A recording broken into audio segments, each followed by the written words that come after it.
தனுசு ராசி அன்பர்களுக்கு இந்த ஆகஸ்ட் மாதம் அப்படிங்கிறது மந்த் ஆஃப் டிரான்ஸ்ஃபர்மேஷன், ஒரு பெரிய மாற்றத்தை கொடுக்கக்கூடிய ஒரு மாதமாக இந்த ஆகஸ்ட் மாதம் தனுசு ராசி அன்பர்களுக்கு அமையும்.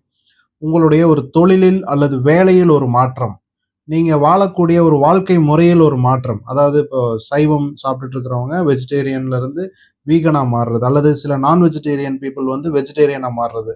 இந்த மாதிரி திடீர்னு ஒரு மாற்றத்தை கொடுக்கக்கூடிய, இது வந்து ஒரு உதாரணத்துக்கு தான். அது எந்த வகையில, அது வேற வகையில கூட ஒரு மாற்றம் வரலாம். உங்களுடைய ஒரு பழக்கவழக்கங்கள் அல்லது உங்களுடைய ரிலேஷன்ஷிப், உங்களுடைய பார்ட்னருடன் இருக்கக்கூடிய ரிலேஷன்ஷிப்ல ஒரு சேஞ்ச். இந்த மாதிரியான விஷயங்கள் தனுசு ராசி, தனுசு லக்ன நண்பர்களுக்கு வருவதற்கு அதிகபட்ச வாய்ப்புகள் இந்த மாதம் உண்டு.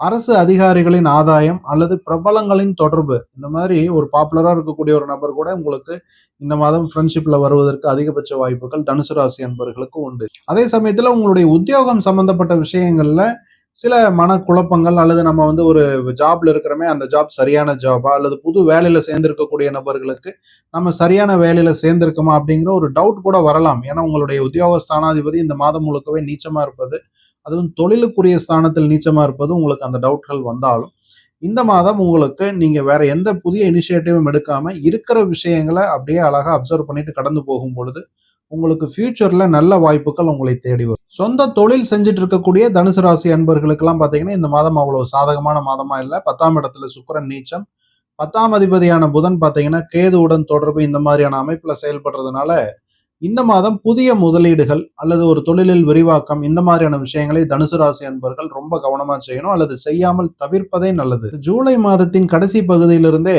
சனி பகவானினுடைய வக்ர சனியின் பார்வை உங்கள் ராசியில் விழுவதால் நீங்க கொடுத்திருக்கக்கூடிய கமிட்மெண்ட்ஸை நீங்க மீட் பண்ண முடியாம போகக்கூடிய சூழல் வரலாம். யாருக்காவது ஒரு பணம் கொடுக்குறேன்னு கமிட் பண்ணியிருந்தீங்கன்னா பணம் கொடுக்க முடியாமல், ஒரு வேலையில ஜாயின் பண்றேன்னு ஒரு டேட் கொடுத்துட்டு அந்த டேட்டை நீங்க கமிட்மெண்ட்டை வந்து மீட் பண்ண முடியாத போகக்கூடிய ஒரு சூழல், இதெல்லாமே தனுசு ராசி அன்பர்களுக்கு வரலாம். முடிந்த அளவுக்கு நீங்க வாக்கு கொடுப்பதை இந்த மாதம் தவிர்ப்பது நல்லது. உங்களுடைய குழந்தைகள், உங்களுடைய வாழ்க்கை துணைவர், கணவர், மனைவி, இந்த மாதிரி ஏதாவது ஒரு வகையில அவர்களுக்காக செலவுகள் செய்வதற்கான ஒரு சூழ்நிலை, மருத்துவ செலவு வரலாம், அல்லது அவர்களுக்காக நீங்க ஏதாவது ஒரு திங்ஸ் வாங்கி கொடுக்கறது, மொபைல் போன் வாங்கி கொடுக்கறது, இந்த மாதிரியான சில செலவுகள் உங்களுடைய குழந்தைகள், வாழ்க்கை துணைவர் வழியில் கூட வந்து செல்வதற்கு தனுசு ராசி என்பவர்களுக்கு இந்த மாதம் அதிகபட்ச வாய்ப்புகள் உண்டு. அதற்கான பணம் சம்பந்தப்பட்ட விஷயங்களை பிளான் பண்ணிக்கங்க. கடன் இந்த மாதம் வாங்க வேண்டாம். முடிந்த அளவுக்கு 6ஆம் அதிபதி நீச்ச பலத்தில் இருப்பது உங்களுக்கு சில தொந்தரவுகளை கொடுத்து விடும். ஓவராலா பார்க்கும் பொழுது தனுசு ராசி அன்பர்களுக்கு பெரிய மனிதர்களுடைய தொடர்பு, கான்டாக்ட்ஸ், இந்த மாதிரியான விஷயங்கள் மூலம் உங்களுக்கு நன்மைகள் நடப்பதற்கு அதிகபட்ச வாய்ப்புகள் இருந்தாலும், இந்த ஃபைனான்ஸ் சம்பந்தப்பட்ட விஷயங்கள்ல கொஞ்சம் கன்சர்வேட்டிவா இருப்பது இந்த மாதம் உங்களுக்கு நன்மையை பயக்கும். தனுசு ராசி, தனுசு லக்ன நண்பர்களுக்கும் உலக தமிழ் ஜோதிட ஆர்வலர்களுக்கும் மனமார்ந்த வாழ்த்து.